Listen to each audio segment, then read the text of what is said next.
Hi viewers, welcome to my class on mechanics of materials. In today's class, I'll work out another numerical example to find out the dimensional changes of a thin cylinder when subjected to internal fluid pressure.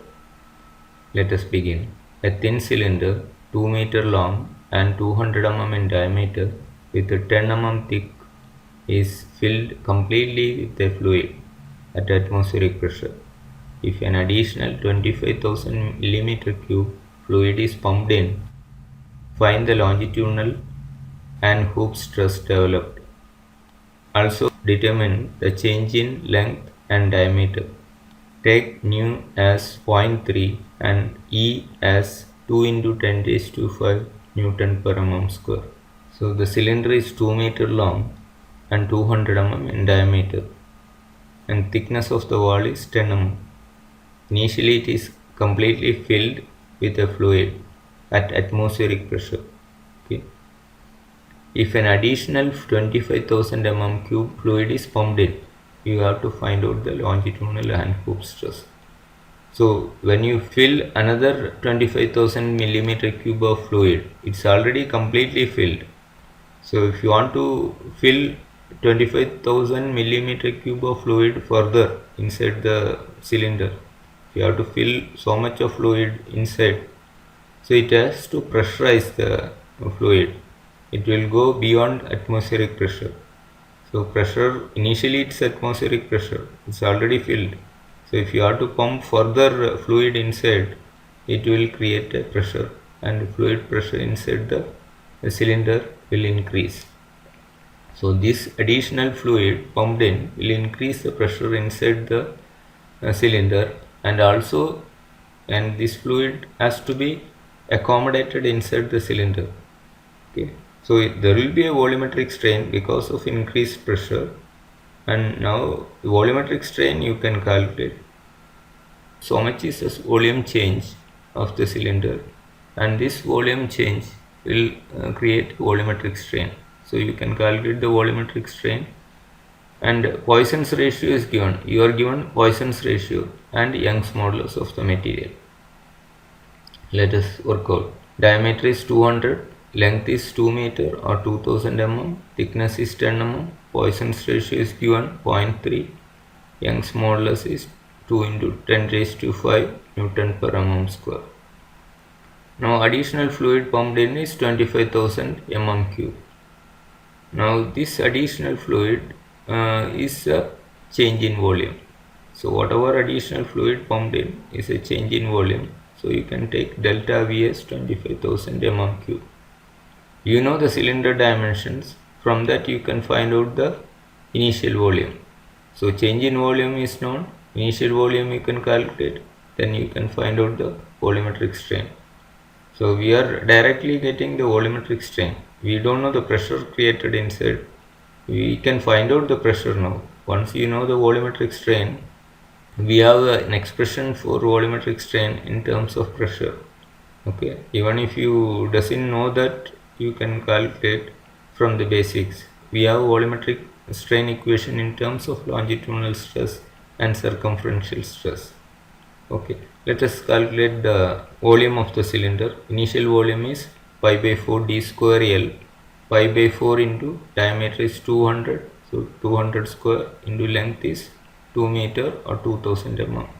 So which will give the volume of 62.8319 into 10 raised to 6 mm³. Okay, so this has a unit mm³. Now volumetric strain is del V by V, or 25,000 divided by initial volume 62.8319 into 10 raised to 6, which will give the volumetric strain as 3.9789 into 10 raised to minus 4. So this is a volumetric strain. This has no unit, but volume has a unit of mm³.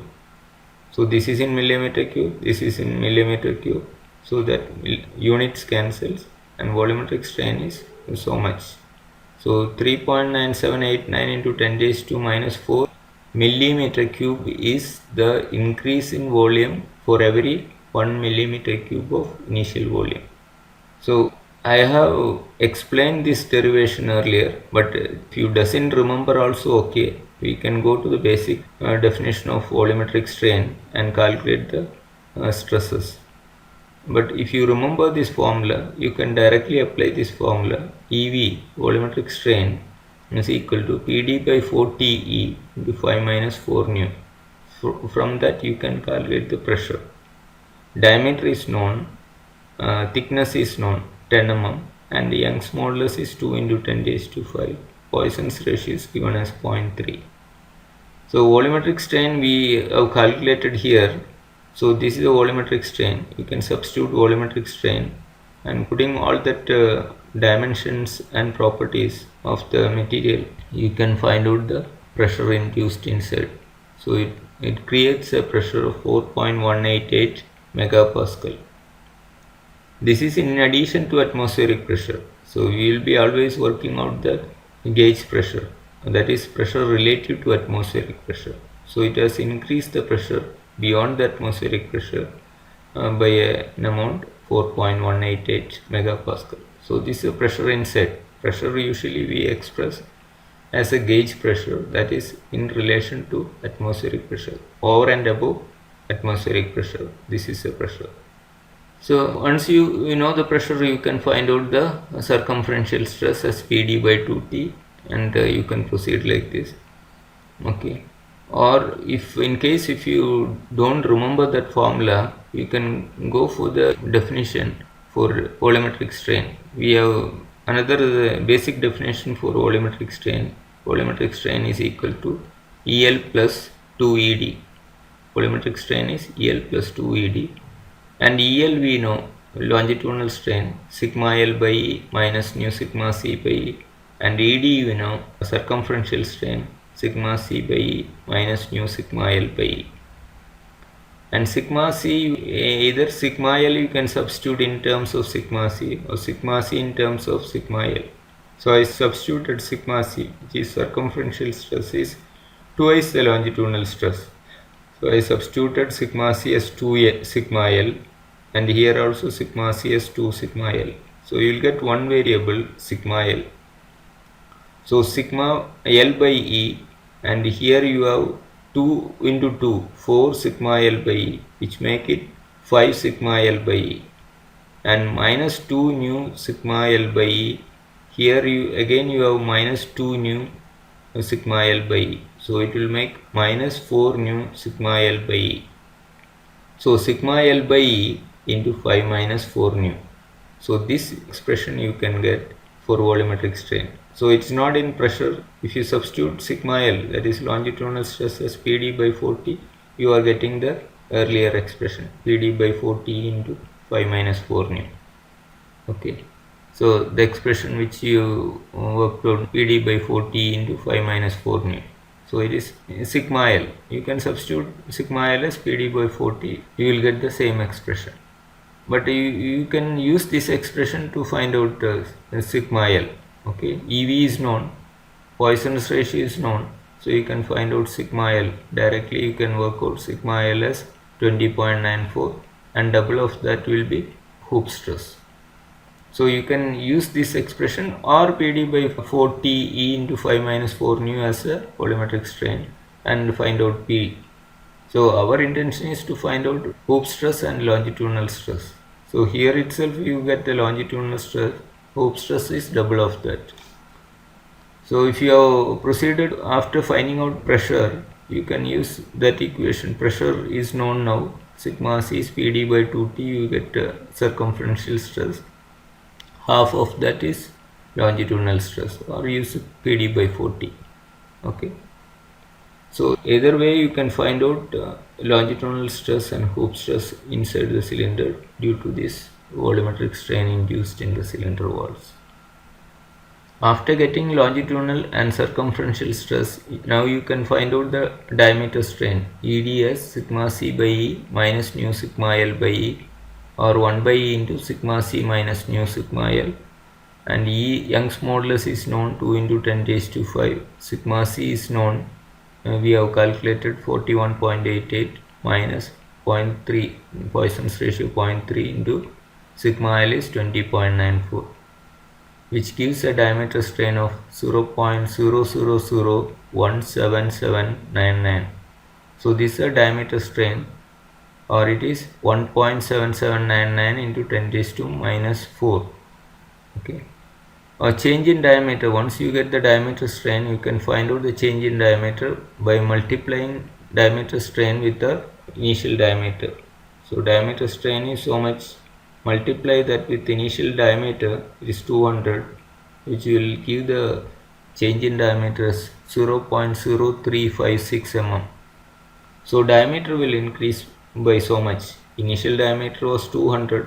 Once you pump in this 25,000 mm cube of fluid inside, the diameter will increase by 0.0356 mm.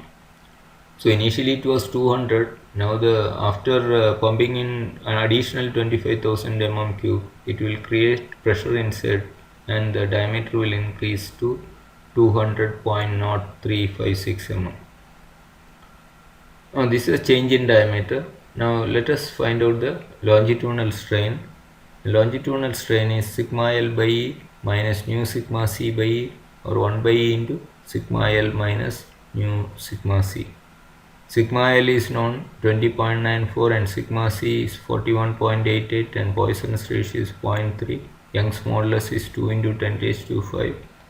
So substituting that, you will get a longitudinal strain as 0.00004188, or it is 4.188 into 10 raised to minus 5. So that is longitudinal strain, and it has no unit, and longitudinal strain is 4.188 into 10 raised to minus 5. Now once you know the longitudinal strain, that into length, initial length, will give the change in length. Longitudinal strain we have calculated. Substitute longitudinal strain into initial length is 2000 mm, 2 meter or 2000 mm. So multiplying with the initial length, you will get the change in length as 0.08376 mm. So this is a change in length, 0.08376 mm. So after pumping in 25,000 millimeter cube of fluid, the length has increased by this amount. So initially it was 2000 mm, now it is 2000.08376 mm.